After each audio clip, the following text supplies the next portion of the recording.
ओम नमो भगवते वासुदेवाय नमः। चलिए आज हम आप सभी के साथ महाभागवत पुराण की एक बहुत ही रोचक कथा साझा करने जा रही हैं।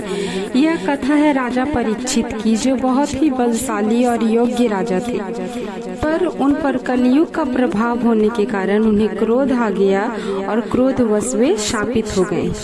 क्या आप सभी जानते हैं कि राजा परीक्षित की मृत्यु क्यों 7 दिनों के अंदर होनी थी? श्रृंगी ऋषि के शाप की वजह से राजा परीक्षित की मृत्यु 7 दिनों के अंदर होनी थी। राजा परीक्षित को श्रृंगी ऋषि का शाप क्यों लगा था? ऐसा इसलिए हुआ था कि एक बार की बात है, राजा परीक्षित शिकार खेलने वन को गए। शिकार करने के दौरान उन्हें बहुत तेज भूख और प्यास लगी।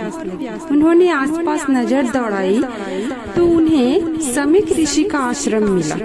राजा परीक्षित उनके आश्रम में गए और उनसे भोजन और जल का आग्रह किया, लेकिन उस समय समीक ऋषि किसी घोर तपस्या में डूबे थे और राजा के बहुत बुलाने पर भी वे आंखें नहीं खोली, जिससे राजा परीक्षित को बहुत क्रोध आया और उन्होंने समीक ऋषि के ऊपर एक मरा हुआ सांप डाल दिया।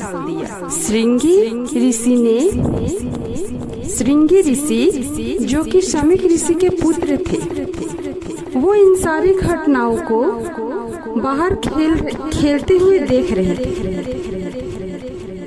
उसे अपने पिता के साथ किए गए इस घटना को देखकर बहुत क्रोध आया और उसी ने ब्राह्मण वंश के अपमान तथा पिता के अपमान का बदला लेने के लिए राजा परीक्षित को यह श्राप दिया कि आज से ठीक 7 दिनों के अंदर तुझे तक्षक नाम का विषैला सर्प डस लेगा और तुम्हारी मृत्यु हो जाएगी।